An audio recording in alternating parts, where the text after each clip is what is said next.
A new survey has revealed that Kiwis are becoming more fearful of a more visible gang presence in public spaces. A man died following a shooting in Auckland's Otahuhu in the early hours of Sunday morning. In Rotorua, members of the public were caught up in a melee near the Rotorua sports bar. Two people were seriously injured in gang fighting as well. That was just over the weekend roundup.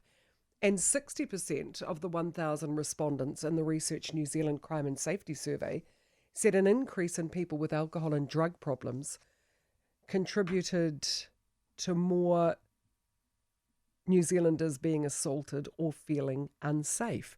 And you can hardly blame people for feeling like that. We had the stabbings, the completely random stabbings in Dunedin.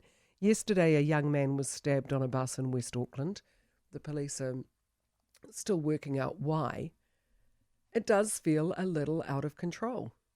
As texters have said constantly since the gun buyback, what happened to New Zealand being a safer place?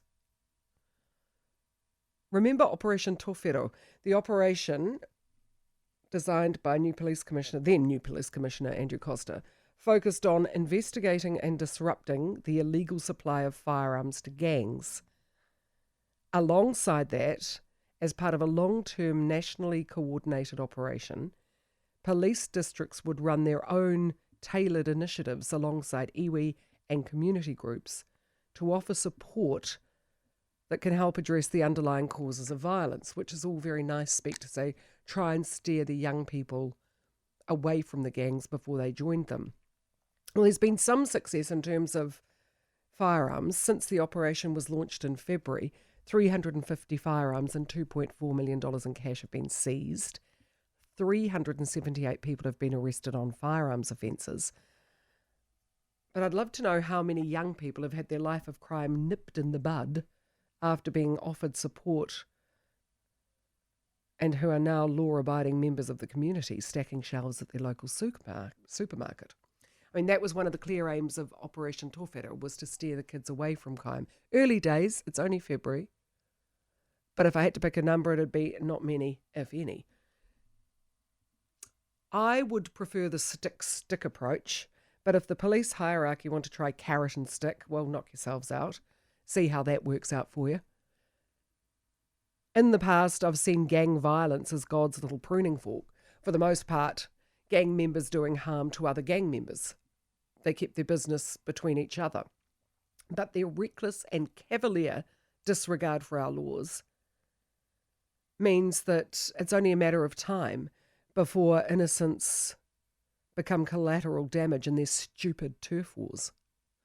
Still, when it comes to public safety, I probably have far more concerns about the halt, the lame and the dispossessed roaming the streets with unaddressed addictions and no structural support around them. Now, the gang warfare is still very targeted to one another. They are cavalier. They are disregarding any kind of common sense about where they stage these turf wars. And if you were unlucky and in the wrong place at the wrong time, it could be messy.